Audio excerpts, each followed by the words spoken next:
సారీ తమ్మి. అయ్యో చంపేస్తారా? హే, నీ చివరి కోరిక ఏంటో చెప్పు, తీరుస్తాం. అన్నా లైఫ్ లో ఫస్ట్ టైం మర్డర్ అన్నా. విష్ మీ గుడ్ లక్ అన్నా. ఇప్పుడు పిక్ కట్ చేయి.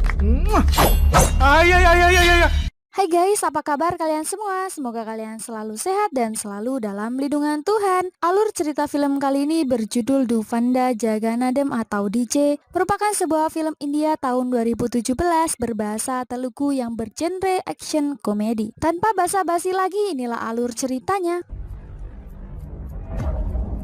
Scene diawali di mana seorang anak kecil yang bernama Duvanda Jagannatham yang masih berusia 10 tahun dan sering melihat ketidakadilan di lingkungannya, yakni Vinjaya Wanda. Ayah Jagannatham mempunyai usaha catering yang bernama Catering Annapura. Scene lalu memperlihatkan ribetnya suatu usaha catering Annapura yang segera mengantar pesanan untuk acara persembahan dan persembahyangan agama Hindu. Dan tibalah saat menagih uang pembayaran pesanan catering. Terlihat pemilik catering Annapura atau ayah Jagannatham yang protes hanya dibayar 5.000 saja karena seharusnya 20.000. Karena bahan pokok naik, akhirnya dia meminta 10.000 saja. Tapi yang didapat hanyalah tamparan dari si pemesan. Kejadian itu dilihat oleh Jagannatham. Hal itu membuat dirinya sangat marah. Scene lalu menunjukkan Jagannatham mendapat nasihat dari kakeknya. Sang kakek berkata, kebaikan kita harus nyata dan bukan malah mengharapkan kebaikan. Scene lalu berlanjut di mana sang kakak merasa heran dengan Jagannatham karena umurnya baru 10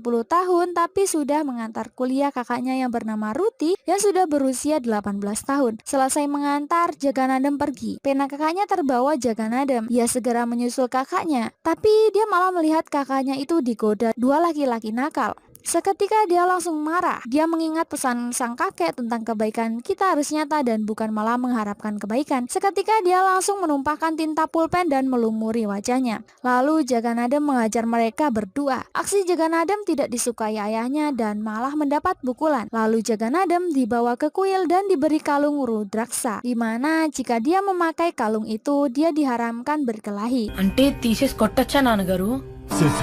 Jika dia melepas kalungnya dengan sengaja, maka ayahnya akan mati. Scene berlanjut di 2 minggu kemudian. Jagannatham membantu ayahnya di pasar, tapi tiba-tiba suara pistol membuat ketakutan warga di sana. Jagannatham bersembunyi melihat seorang mafia dengan anak buahnya menembak pundak seorang polisi. Seorang pedagang melihat Jagannatham dan menyuruhnya segera pulang. Saat Jagannatham hendak berdiri, kalungnya malah tersangkut dan terlepas dari lehernya itu. Itu berarti dia boleh berkelahi. Dia langsung lari, mengambil pistol dan menembaki kelima anak buah mafia itu. Sang mafia ketakutan dan memberikan uang kepada Jagannatham agar tidak menembaknya. Jagannatham tidak tertarik, dia langsung meluncurkan peluru dan berakhir kematian sang mafia. Scene berpindah di kantor polisi. Saat polisi yang bernama Purushottam hendak menanyai nama Jagannatham, Jagannatham justru fokus kepada laki-laki yang kasusnya pemerkosaan wanita kampus. Tanpa pikir panjang, dia langsung menembaki laki-laki itu sampai mati. Setelah membunuh, Jagannatham meletakkan pistol dan menyebut namanya Duvanda Jagannatham. Purushottam melihat itu langsung marah karena Jagannatham tidak bisa menahan diri membunuh seseorang. Mereka pun berdebat మా తాతగారు అన్నారండి మనం చేసే పనిలో మంచి కనిపించాలే తప్ప. dan berakhir kesepakatan antara mereka berdua. Wartawan berdatangan dan menanyakan sang pelaku yang berhasil membunuh mafia di pasar itu. Lalu polisi menjawab pembunuhnya adalah seorang mafia yang bernama DJ. Waktu pun berlalu, Jagannatham kini sudah dewasa. Jagannatham kini adalah orang yang periang dan banyak bicara. Dia bahkan dengan mudah menyelesaikan permasalahan dengan pelanggan. Tiba-tiba Purushottam menelpon dan memberitahu kalau sudah terjadi masalah di kota Hyderabad. Mereka kemudian bertemu di stasiun. Target kali ini adalah Tilo Marset, seorang kontraktor besar yang di dalamnya terdapat bisnis narkoba, di mana anak buah Tilo mencekoki narkoba kepada anak sekolah. Penyelidikan pernah dilakukan, tapi berakhir kematian 3 polisi. Purushottam berkata, DJ alias Jagannatham harus melumpuhkan anak buah Tilo Marset agar dia jadi lemah. Tapi DJ lebih tertarik memusnahkan biang alias akarnya aja agar masalah dapat tuntas. Hari eksekusi pun tiba. DJ mendatangi Tilo Marset dan dengan mudahnya mengatasi mereka sendirian. Tidak hanya Tilo Marset yang dia bunuh, semua penjahat yang dilaporkan Purushottam telah habis dia bantai. Shin lalu menunjukkan Royala Naidu. Dia adalah seorang mafia. Pekerjaannya menipu dengan modus investasi hunian kredit yang bernama hunian Royala Naidu. Dia adalah pendiri Agro Diamond. Setiap ada yang komplain tentang penipuannya, dia tidak akan segan menghabisi nyawa orang tersebut. Shin lalu berpindah Maihili, Poja, dan teman-temannya yang sedang berdiskusi tentang pernikahan Maihili yang belum mengetahui wajah calon suaminya karena terikat oleh adat. Teman-teman berencana akan mengadakan pertemuan sebentar dengan calon laki-laki. Poja akan berpura-pura menjadi mempelai wanita. Ternyata mempelai pria adalah teman DJ yang bernama Vigneshwar. DJ juga berpura-pura menjadi mempelai pria. Sampailah waktu pertemuan mereka. Poja dengan semua daya tariknya beranjak dari kolam renang dan membuat lekuk tubuh indahnya terlihat sangat menggoda DJ. DJ tidak tahan melihat lekuk tubuh dan bikini Poja. Dia lalu memarahi Poja karena mengenakan bikini. Tapi akhirnya mereka pun saling bicara. Terlihat Vigneshwar dan Maihili yang mengintip mereka berdua. Pembicaraan Poja dan DJ sangat memalukan. Namun akhirnya Vigneshwar dan Maihili saling mengaku kalau diri mereka lah calon pengantin yang sebenarnya. Vigneshwar memberikan nomor teleponnya. Sampainya di rumah, Maihili akhirnya telepon Vigneshwar untuk mengajaknya bertemu sebentar. Vigneshwar mengiyakannya, tapi pertemuan mereka dipergoki DJ dan lalu membawa Vigneshwar pergi kembali. Poja merasa penasaran dengan DJ dan dia berencana akan menggoda DJ agar kedua pengantin itu dapat leluasa bertemu. Keesokan harinya, Poja mulai beraksi. Dia berteriak, "Siapa yang membuat kopi ini?" Semua orang heran dengan sikap Poja yang tidak sopan itu. DJ datang dan mengaku kalau dia yang buat. Poja lalu mencium DJ untuk tanda terima kasih dan pujiannya atas rasa kopi itu. DJ merasa melayang-melayang pikirannya dan lagu Mechuko pun diputar. Shin lalu berpindah di tempat masak catering Annapura. Terlihat paman yang izin pulang dengan raut wajah yang memelas. DJ mengingatkan paman agar tidak lupa membawa tasnya. Betapa terkejutnya paman menyadari di tasnya terdapat segepok uang. Ia berterima kasih kepada DJ yang hanya DJ lah yang peduli kepada paman. Paman pun akhirnya pergi. Pernikahan Maihili dan Vigneshwar pun selesai. DJ menghampiri Poja yang saat itu hendak pulang bersama teman-teman lainnya. DJ menanyakan pernikahan selanjutnya antara dirinya dan Poja. Poja pun langsung mengaku kalau dia hanyalah bercanda dengan DJ agar DJ tidak mengganggu pertemuan Maihili dan Vigneshwar sebelum mereka menikah. Tak hanya itu, teman Poja yang lain malah berkata merendahkan dan membandingkan kehidupan Poja dan DJ yang menurutnya tidak seimbang itu. DJ tidak terima atas hinaan yang dituju kepadanya. Dia lalu berkata kepada Poja, kelak Poja akan kembali dengan perasaan cinta kepada DJ. DJ pun pergi dengan motor Vespanya. Tapi tiba-tiba dia melihat ambulan yang parkir di depan rumah paman. Paman meninggal bunuh diri. Paman menulis surat untuk DJ dan mengatakan penyebab dirinya mengakhiri hidup. Itu semua terjadi karena paman membeli tanah di Hyderabad yang katanya murah, sehingga dia memasukkan tabungannya di Agro Diamond. Tapi saat paman datang untuk membayar angsuran terakhir, ternyata PT Agro Diamond hanyalah investasi bodong. Ditambah lagi anak-anak paman yang selalu menyalahkan paman. Tekanan itu membuat paman mengakhiri hidupnya dengan menabrakkan diri di rel kereta api. DJ yang tidak terima lalu berkonsultasi dengan Purushottam. Purushottam menjelaskan investasi bodong Agro Diamond telah menipu orang dengan jumlah total 9.000 krokres atau setara dengan 90 miliar. Purushottam menjelaskan semua orang di balik investasi bodong itu. Stephen Prakash sebagai direktur, dia juga adalah tangan kanan Royala Naidu dan yang sudah ditangkap adalah Samir Chandra sebagai CEO. Dia akan dijadikan saksi di persidangan Mahkamah Agung. Dia pasti akan menyebut siapa saja dalang dari semua itu. Samir pasti akan ditembak mati oleh atasannya agar dia tidak buka suara. Lalu Purushottam dan DJ berencana akan menangkap Stephen Prakash agar dirinya menghentikan acara penembakan Samir sehingga Samir dapat membuka suara tentang siapa saja yang terlibat. DJ memburu Stephen dan anak buahnya. Dia dengan mudah menghancurkan mereka. Lalu dia menyuruh Stephen agar segera menghentikan rencana penembakan Samir atau dia akan menembaki Stephen berkali lipat. Karena kepepet, akhirnya mau tidak mau dia menuruti perkataan DJ. Purushottam menelpon DJ agar melepaskan Stephen karena mereka harus mendapatkan uang korban sebanyak 9.000 krokes untuk dikembalikan kepada para korban. Shin lalu berpindah kepada Menteri Perumahan. Dia ditanyai tentang investasi bodong kepada wartawan. Setelah itu dia langsung menemui sahabatnya yakni Royala Naidu untuk berdiskusi. Dia meminta bantuan kepada Naidu agar mau mengusahakan agar dirinya bisa menjadi ketua menteri. Lalu sebagai jaminannya Naidu akan menikahkan putranya Chanti kepada putri menteri itu yang bernama Pooja. Tapi Naidu punya syarat, dia ingin tahu lebih detail siapa DJ. Singkat cerita, Pooja pun setuju dengan perjodohan itu. Pooja dan Chanti janjian di Dubai untuk bertemu. Awalnya Pooja merasa sangat kagum dengan Chanti. Dia menjemput Pooja di bandara. Chanti memakai pakaian yang serba mewah dan mahal. I like the taste of brands. Chanti mengantar Pooja belanja tas dan barang-barang lain yang Pooja sukai. Tapi di saat mereka berdua istirahat di kedai kopi terbesar di Dubai, Pooja malah kaget karena Chanti berteriak dan menyuruh Pooja memakai hand sanitizer karena ada kuman di tangan Pooja. Seketika Pooja pun mulai ilfil dengan perlakuan Chanti. Ditambah lagi Chanti yang seperti orang gila berbicara sendiri dengan ibunya yang sedang itu. Chanti izin ke kamar mandi sebentar.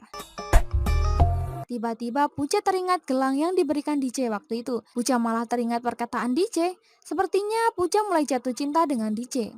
Singkat cerita, Pooja pun pulang ke India lagi. Sampainya di rumah, Pooja pun protes kepada ayahnya karena menjodohkan dirinya dengan pria gila. Lalu Pooja berkata, yang dia cintai adalah Duvanda Jayanadam. అబ్బాయి ఏం చేస్తాడో తెలుసుకోవచ్చా madam? Annapurna Catering Zoo, pure vegetarian zoo. Catering కూడా. Ayah Pooja kewalahan menghadapi putrinya dan lalu melaporkan kejadian itu kepada Naidu. Naidu langsung menyuruh Stephen menghabisi Jagannatham. Sampai. Steve pergi mencari Jagannatham dan membawa banyak pasukan. Jagannatham melihat mereka dan menggiring mereka keluar. Seperti biasa, dia dengan mudah menghabisi mereka. Tapi Vespa kuningnya dihancurkan oleh pasukan yang lain. Dan pasukan itu pun lenyap di tangan DJ. Stephen Prakash akhirnya melihat Jagannatham dan mengingat seseorang yang sama dengan DJ. Sebenarnya semua orang tidak tahu kalau Jagannatham adalah DJ. Tapi Stephen menyadarinya. Dia lari tunggang langgang ketakutan, tapi DJ segera menangkapnya. Saat tertangkap, Naidu menelpon. Naidu tahu kalau Stephen kalah. Hal itu ia ketahui karena suara Stephen Prakash yang ketakutan. Naidu berbicara dan mengatakan agar dapat melepaskan anak buahnya itu. Maka dia akan melepaskan Jagannatham. Di tengah ia bicara, Jagannatham berkata kalau Naidu sekarang sedang berbicara dengan DJ. Naidu kaget dan heran. Dia menyuruh Stephen menghabisi Jagannatham, tapi Stephen malah menemui DJ. Lalu DJ berkata, jika aku sudah bertemu denganmu, aku akan membunuhmu. Sampai jumpa. Berita tentang Stephen Prakash yang tertangkap sudah menyebar. Para warga segera meminta keadilan dan uang mereka. Naidu semakin terhimpit. Dia lantas menelpon Menteri Perumahan. Dia menyuruh menteri itu segera menangkap Stephen Prakash. Karena jika dia berbicara, maka Naidu, menteri, dan bawahan lainnya akan terlibat pula dalam bisnis bodong Agro Diamond. Scene beralih di rumah menteri yang sedang makan. Pooja mendesak ayahnya untuk segera mengawinkannya dengan Jagannatham, atau kalau tidak dia akan menentukannya sendiri. Di sisi lain, dia dilempari batu besar dari luar rumahnya. Ternyata banyak orang yang ingin Menteri Perumahan itu diturunkan atau dilengserkan. Scene lalu berlanjut. Menteri Perumahan meminta bantuan polisi yang satu kantor dengan Purushottam untuk menyelidiki DJ. Di sana Naidu juga mendengarkan pembicaraan mereka. Mereka pun berencana menghabisi Stephen Prakash sekaligus DJ. Di sisi lain, Stephen Prakash sedang diintegrasi. Tapi sayangnya dia takut jika mengungkap siapa di balik itu, maka semua keluarganya akan terkena dampaknya. Scene lalu berlanjut, Pooja datang menemui Jagannatham. Dia malah terkejut dan cemburu melihat DJ memboncengi seorang wanita gemuk dan lucu yang bernama Kachu. Lantas DJ menemui Pooja. Pooja bertanya siapa wanita yang ia boncengi itu. DJ lalu berkata kalau Pooja sudah datang karena punya perasaan terhadapnya. DJ malah berkata kalau dia akan segera menikah dengan wanita itu agar Pooja merasa cemburu. Lalu Pooja berkata kalau sesungguhnya dirinya menyukai Jagannatham saat jauh darinya. DJ terkejut dan senang. Dia bertanya tentang bagaimana orang tua Pooja. Pooja lantas berkata kalau dia akan menjelaskan semuanya ke orang tuanya. Masuklah mereka semua ke dalam rumah. Terlihat Kacu yang bertanya siapa yang membuat kopi itu. Pooja yang cemburu langsung mendekati Kacu dan berkata, hanya aku yang akan menikah dengannya. Kacu berkata, kau sudah gila ya? Kalian nikah saja sana. Kenapa mencampuri pernikahanku? Di sini kebohongan DJ pun terungkap. Shastri? Kacu Sorry, Nino. Kemudian mereka berdua selfie. Pooja lalu mengirimkan foto selfie mereka ke ayahnya yang saat itu langsung dikasih lihat ke Naidu. Melihat wajah DJ di sana, Naidu malah langsung mengiyakan pernikahan mereka berdua dan tentunya itu akan menguntungkan Naidu. Naidu segera ganti baju untuk menyamar menjadi pengawal menteri dan segera menuju ke rumah Jaganadem. Sampainya di rumah, mereka merencanakan pernikahan anak mereka. Dan benar saja, yang Naidu lihat memang benar-benar DJ. Dia mengingatnya karena saat itu dia bersembunyi di dalam mobil yang ditunggangi Stephen Prakash saat sedang melawan DJ. Singkat cerita, rombongan keluarga Puja pun berpamitan. Scene lalu kembali di rumah Jaganadem. DJ sedang bersama ibu dan para bibinya. Tiba-tiba kakak kandung DJ datang dengan wajah yang amat trauma. Dia ternyata diganggu oleh anak buah Naidu yang menanyakan keberadaan Stephen Prakash. Tapi sang kakak tidak tahu dan tidak mengenalnya dan hanya menangis. Dering telepon pun berbunyi. Ternyata itu adalah Vigneswar yang sedang dipukuli. DJ segera pergi dan menolong sahabatnya itu. Vigneswar digantung dan hampir meninggoy. Untung DJ tidak terlambat. DJ segera membawa sahabatnya ke rumah sakit. Sahabat karibnya itu juga mengatakan hal yang sama tentang Stephen Prakash. Teror masih berlanjut. Sekarang bahkan seluruh anggota keluarga DJ diteror telepon tentang Stephen Prakash. Stephen Prakasha. Stephen Prakasha. Itu wrong. DJ berdiskusi dengan Purushottam. DJ mengeluhkan permasalahan yang berakibat buruk terhadap keluarga besarnya itu. Lalu Purushottam memberi saran agar mereka melepaskan Stephen Prakash agar keluarga DJ jadi aman dan mereka pensiun. Tapi DJ berkata, ibu, ayah, kakak, kau, dan aku, apapun yang terjadi pada kita semua, jangan pernah melepaskan Stephen Prakash. Tidak ada gunanya mengampuni mereka. Perang adalah jalan keluarnya. Lalu mereka mengatur strategi. DJ segera mengirim semua anggota keluarganya mengungsi dan berziarah ke kota Kashi agar mereka semua aman, karena nyawa mereka memang terancam. Dan benar saja, anak buah Naidu datang ke kediaman DJ. Mereka lantas memukuli DJ agar dia memberitahu di mana Stephen Prakash berada. DJ diseret keluar. Sebenarnya penduduk sana ingin membantu, tapi dilarang DJ karena berbahaya. Duvanda Jaganadem terus-terusan dipukuli. Tapi DJ tidak dapat melawan karena kalung sumpahnya masih terpasang di lehernya. Seseorang menelpon Naidu dan mengatakan kalau Jaganadem bukanlah DJ yang mereka cari. Tapi Naidu tetap yakin bahwa dia adalah DJ. Lalu DJ dibawa pergi mereka untuk diinterogasi agar mau mengaku. DJ berkata, pukullah semau kalian, tapi tolong beritahu siapa nama tuan kalian. Karena DJ terus bertanya tentang siapa tuan mereka, akhirnya pemimpin mereka menelpon Naidu kembali. Tapi Naidu malah menyuruh untuk membunuh saja Jaganadem. అయ్యో చంపేస్తారా Tapi sebelum mereka membunuh DJ, mereka menawari satu permintaan terakhir. ఇప్పుడు pick cut చేయి. Lalu DJ meminta agar mereka melepaskan kalung Rudraksa yang dikenakannya. Mereka pun mengabulkan permintaan itu. Tapi kalung sudah lepas, itu berarti DJ boleh berkelahi. Dia langsung dengan mudah membalas pukulan yang dilayangkan kepadanya. Dia membunuh satu persatu pengikut Naidu. Sambil membunuh, dia sembari menanyakan siapa tuan mereka. ఆ సార్ పేరు చెప్పండి అయ్యా Satu persatu mereka mati, tapi masih saja tidak ada yang mau mengatakan siapa tuan mereka. Tibalah saat terakhir pemimpin mereka dihajar. Sebelum ditusuk pisau, dia menyebut nama Royala Naidu. Tapi naas, dia terlambat. Pisau sudah menancap di dadanya. నీ దరిద్రం ఏంటంటే నువ్వు second late. Scene berlanjut, DJ dan Purushottam menanyakan kepada Stephen Prakash di mana uang gelap senilai 90 miliar itu dan berapa bagian Stephen. Tapi Stephen Prakash menjawab kalau dia tidak tahu apa-apa soal uang. Uang itu dikelola semua oleh anak Naidu. Dia hanya ditugaskan membunuh Jaganadem, bukan DJ.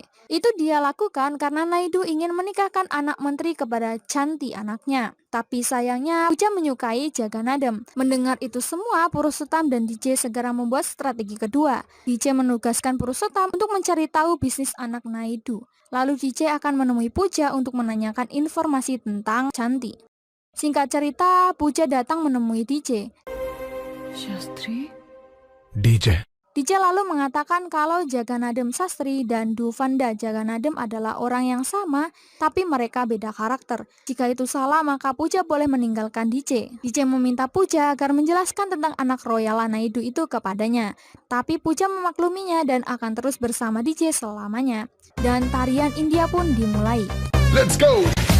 Berita kematian anak buah Naidu sampai kepada Naidu. Salah satu anggota kepolisian membocorkan siapa di balik laporan kepada DJ, yakni polisi Purushottam. Naidu berencana akan menyekap Purushottam agar DJ segera datang. DJ ternyata terbang ke Dubai. DJ dan Puja bersekongkol seakan-akan Puja akan menikah dengan Chanti. DJ memperkenalkan diri kalau dirinya adalah desainer. DJ juga menirukan gaya Chanti yang sering bicara dengan ibunya yang sudah meninggal. DJ juga pura-pura berbicara dengan ayahnya yang sudah meninggal.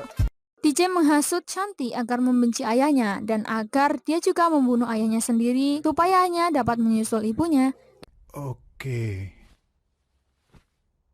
DJ memata-matai Chanti, dia selalu membuntuti Chanti. Chanti menerima telepon dan harus bertemu seseorang di lantai paling atas. DJ diam-diam mengikuti dan menguping pembicaraan Chanti. Mereka memberi separuh sobekan dolar sebagai identitas sah dalam pengambilan uang 90 miliar itu yang terletak di kafe Madinah. Di sini yang lain, Purushottam sudah disekap Naidu. Purushottam berkata kalau DJ juga sudah menangkap Chanti, anak Naidu. Naidu sangat khawatir, tapi Chanti tiba-tiba datang. Itu membuat Purushottam bingung. Naidu menanyakan tentang DJ. Dia malah teringat jaketnya yang berisi sobekan dolar yang dibawa DJ. DJ Kodu. Tak lama DJ datang dan membawa uang 90 miliar itu berkat sobekan dolar. Chanti mengamuk memukuli DJ. DJ menjelaskan tapi Chanti tidak mau mendengarnya. Lama-lama DJ tersulut emosi dan membalas Chanti. Chanti terkapar. Chanti lalu terkejut melihat uang segitu banyaknya. DJ berkata kalau dia menipu Chanti, ngapain dia bawa uang sebanyak itu ke hadapannya. Lalu ayah Chanti berkata DJ datang hanya untuk menyelamatkan temannya itu. Tapi DJ berkata lagi kalau dia tidak mengenalnya. Chanti lalu mengambil pistol dan akan menembak Purushottam. DJ juga menyetujui dan menyuruhnya tembak saja. Pistol sudah di hadapan Purushottam. Chanti segera akan menembaknya, tapi tiba-tiba DJ pura-pura berkata dengan ayahnya kalau ibu Chanti menangis karena anaknya akan membunuh orang yang tak bersalah, tapi mereka membiarkan pembunuh ibunya berkeliaran. Chanti bertanya siapa pembunuh ibunya. DJ menjawab yang membunuh adalah ayahnya sendiri. Ayahnya menyangkalnya dan bingung mau menjelaskan bagaimana. Akhirnya Chanti menembak dada ayahnya. DJ mengambil alih pistol dan menembak Naidu 2 kali sampai akhirnya Naidu metong. Chanti sangat senang, ibunya kini ditemani ayahnya. Scene lalu berlanjut. Purushottam memberitakan pengembalian uang kepada para korban Agro Diamond. Dia lalu menanyakan DJ mengapa dia tidak datang menemui mereka. DJ masih teringat ucapan kakeknya. Kebaikan kita harus nyata dan bukan malah mengharapkan kebaikan. Kini Stephen Prakash terbebas. Dia berjanji akan mengembalikan uang para korban. Chanti juga akan mendirikan perumahan atas nama ibunya yakni Pulama Naidu. Tapi sayang Chanti ditangkap polisi dan film pun berakhir. Terima kasih sudah mampir di channel ini. Jangan lupa tinggalkan like dan saran Anda di kolom komentar. Dan sampai jumpa di alur cerita berikutnya. Bye!